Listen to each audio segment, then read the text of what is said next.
mu am ba suñ jonne yàlla tey c'est-à-dire que li ko assisté ba fi mu toll tey des gens quand vous faites dafa am ay secteurs yoo xam ne c'est des secteurs ingrats su ma wax c'est des secteurs ingrats c'est par rapport à la politique parce que politique ku ko def ak ku ko tudd la bëgg maanaam day def bëgg ku ko fësalal mais booy def ci ay religion c'est-à-dire que c'est pas à toi de communiquer en ce sens-là tu fais ce que tu as à faire d'ordinaire mais tu laisses le soin aux autres lors des cérémonies officielles de faire mention de tout ce que vous avez fait.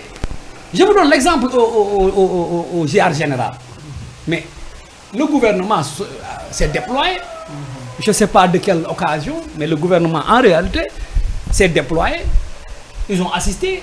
Tous les gens qui ont eu à participer, y compris les promoteurs de lutte, les entrepreneurs, les chefs d'entreprise, qui ont eu à mettre leur petite et maigre somme d'argent, mais ont été remerciés et de nommément. C'est-à-dire que allez dire au DACA oui on a mobilisé les services oui c'est ce qui se fait loolu moo fa mos a am du xibaar du information du décision amul du dara. y a rien d'inédit. Y a rien d'inédit c'est pas un truc nouveau.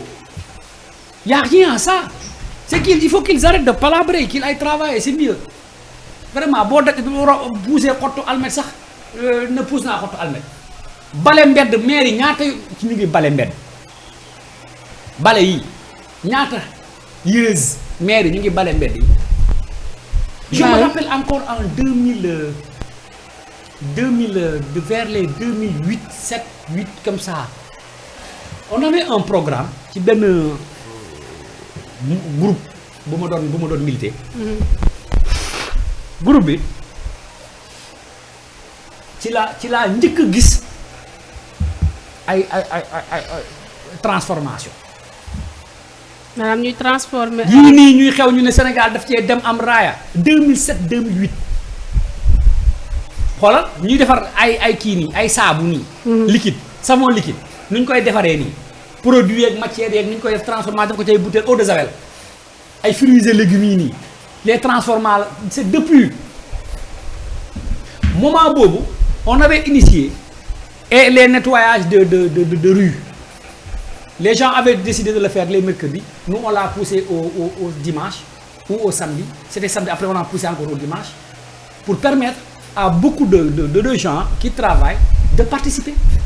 Boo demee tey ci gox-goxaat yi peut-être fii c'est pas de mise mais boo demoon tey ci dans les communes rurales mais da ngay fekk nit ñi dañuy bale mbedd yi balay ko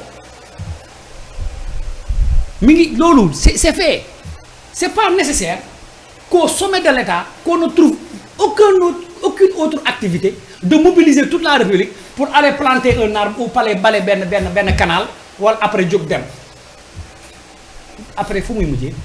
C'est des actions de vouloir faire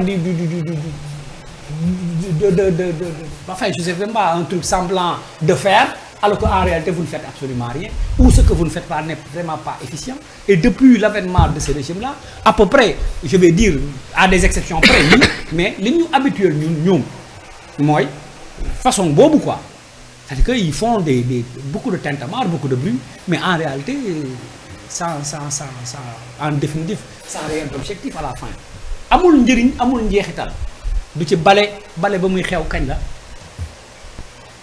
président xanaa njaga ñaaw sax maire danañ bale balay mbedd mi vraiment gars yi dajalewu xanaa ONG quartier koñ bi sax chaque année ñu def jëmbat association koñ association quartier bi dafa jar mobiliser toute une république pour ensuite finir où aux oubliettes parce que vraiment c'est des choses que vouloir faire nii rek parce que amoo loo def tu tournes les pouces et sortir dire que moi c'est ce que je vous dis tantôt il y a beaucoup de choses yoo xam de secteur je veux dire yoo xamante ni c'est-à-dire que bu dee ci côté politique nga koy analyser en fait que c'est des secteurs yoo xam ne c'est des secteurs ingrats parce que li nga fay def du lu ñuy wax te politique dafa bëgg bu la defalee dara ñu fësal ko ba ñëpp xam ne moom def na mais dafa am ay secteurs yoo xam ne quand tu fais des choses tu laisses ñoom le soin aux bénéficiaires d'en parler foofu la doon amee njëriñ foofu la doon ëppee solo et en matière de religion mais les officines qui abritent les cérémonies officielles mais Macky Sall à Tivaouane à Medina Baye et partout ci foyer chef de foyer religieux yi mais li ñu fa teba investir en matière d'infrastructure parce que gars yi dañu doon am problème mu fu ñu dalal seen gan yi en matière de cérémonie officielle. Macky a eu la vision de construire. Est-ce qu'on en a parlé pour autant mobiliser les gens pour dire oui lors des réceptions parce que nag bâtiment en matière de marché public c'est vrai que après boo ko tabaxee am na réception des clés wala remise clé wala remise nangam yooyu day am ci affaire yi mais gën ko ci comme tentamar bi yow defoo dara du mobiliser yow wala mobiliser et puis ça c'est des services déconcentrés. C'est l'État mais en miniature c'est au niveau régional que ces choses-là se font.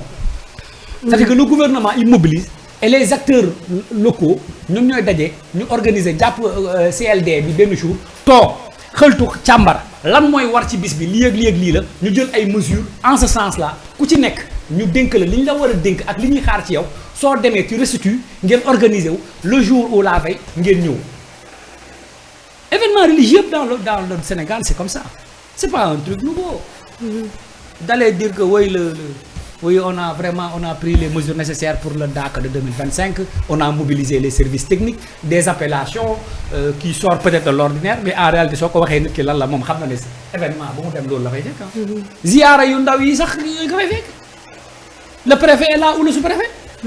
Et quand le sous-préfet est là, ça veut dire que l'administration territoriale est représentée, ça veut dire que l'État est représenté.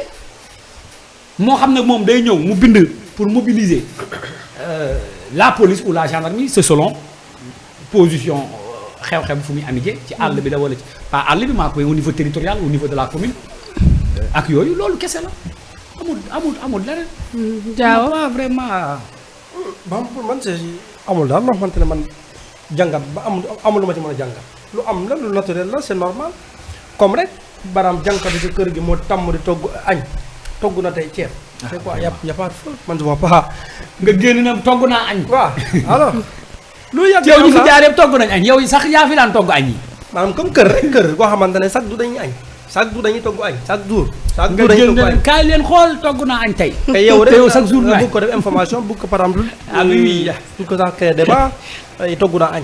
man y a de quoi rigoler ma ci daal mën a jàngal sincèrement. kon nag baax na ci coalition Diomaye président la ñuy des ba léegi ñoom nag daal dinañuy célébrer seen première